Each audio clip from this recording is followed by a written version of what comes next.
सुप्रभात प्यारे बच्चों। तो आज हम नया पाठ, बहुत ही सुनहरा पाठ 13 हिमालय, जो कि हिम मतलब क्या होता है? बर्फ़। आलय मतलब घर, बर्फ़ का घर, पूरे बर्फ़ से ढका हुआ हिमालय प्रदेश, हिमालय की वो पर्वत की श्रृंखलाएँ और उसमें से निकलती हुई ये नदियाँ। आप सभी जानते हैं हिमालय हमारे भारत के लिए, हमारे विश्व के लिए कितना महत्वपूर्ण है। तो इसी हिमालय के इस पाठ को चलिए हम प्रारंभ करते हैं। तो चूँकि मैं पाठ शुरुआत करने से पहले बता दूं, यह जो पाठ है प्यारे बच्चों एक स्किप चैप्टर है। तो आपको क्या करना है भाई, इस पाठ के केवल बुक वर्क को करना है, कॉपी वर्क आपको नहीं करना है। फिर भी हम इस पाठ के अंतर्गत जो भी जानकारी है हम आपको ज़रूर बताएंगे। चलिए शुरुआत करते हैं। त्रयोदश पाठ हिमालय। तो प्यारे बच्चों सबसे पहले आप देख पा रहे हैं पाठ परिचय। हम देखते हैं यहाँ पर क्या लिखा है कि यह जो पाठ है महाकवि कालिदास के द्वारा 7 ग्रंथ बनाए गए हैं। वो 7 ग्रंथ मैं आपको बताता हूँ। ये हैं वो कालिदास जी, पूरा नाम महाकवि कालिदास। इनके जीवन परिचय के बारे में आप देख लीजिएगा वीडियो को पॉज करके। अभी हम काम की बात करते हैं। ये देखिए इनकी जो रचनाएं हैं, यहाँ पर देख पा रहे हैं रचनाएं। इन्होंने 7 रचनाएं की हैं, प्रमुख 7 संस्कृत के सप्त ग्रंथ कहते हैं जिसको। विक्रमोर्वशीयम,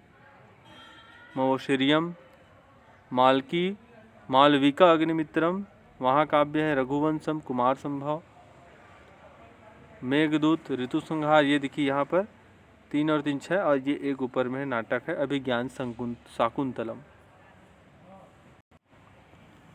तो 7 रचनाओं में से एक रचना आपका ये देखिए कुमार संभव, हमने आपको बताया। उसी में से ही जो है आपका ये जो पाठ है वह कुमार संभव नामक ग्रंथ से लाया गया है, जिसमें हिमालय की प्राकृतिक सुषमा का वर्णन है, प्राकृतिक दृश्य का वर्णन है। ये देखिए पहला श्लोक क्या कह रहा है? अस्ति उत्तराश्याम दिशि देवात्मात्मा, हिमालयो नाम नगाधिराज, पूर्वापरत्यो ये निधि वहाग्य स्थितः, पृथ्वी वायव मानदंडः। तो इस तरह से वाचन आप शांत भाव से करेंगे। बाकी इस पाठ के जो है वर्णन को हम देखें, बहुत ही मनोहर है। ये देखिए कहा जा रहा है कि देव रूपी हिमालय पर्वत उत्तर दिशा में स्थित है। उत्तर दिशा, भारत की उत्तर दिशा में हिमालय का पर्वत है, और हिमालय को नगाधिराज पर्वतों का राजा भी कहा जाता है। हिमालय पर्वत पूर्व से पश्चिम तक है ना, 2 समुद्रों के बीच बंगाल की खाड़ी, अरब सागर से बंगाल की खाड़ी तक विद्यमान है।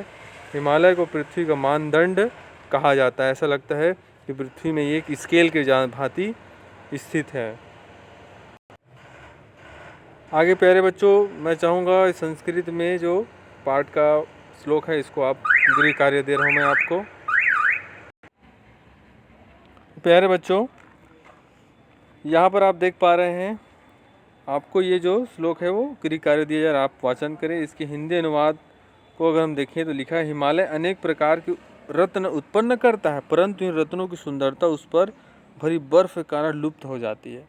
यही हिमालय एकमात्र दोष है। फिर भी हिमालय की सुंदरता इससे बाधित नहीं होती। आप जानते हैं कि उसी प्रकार जैसे चंद्रमा पर धब्बे होने के बाद भी वह अपनी किरणों के अत्यंत सुंदर लगता है, तो वैसे हिमालय भी दूर से बहुत सुंदर और नज़दीक से भी बहुत सुंदर दिखाई देता है।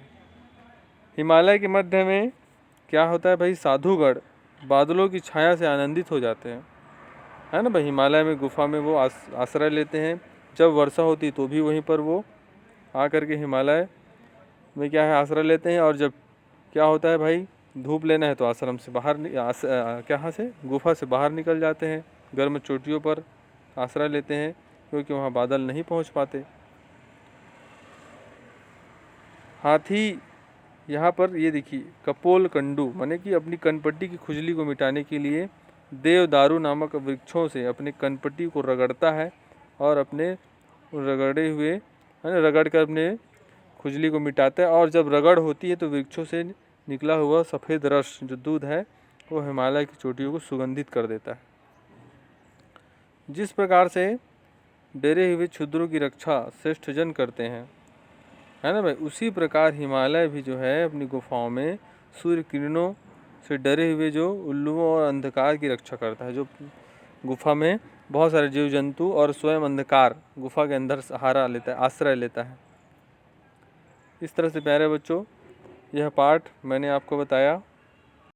एक स्किप चैप्टर है, आपको बस इसके अनुवाद को समझ लेना है, कॉपी और आपको नहीं करना है। तो मिलते हैं फिर नए पाठ के साथ।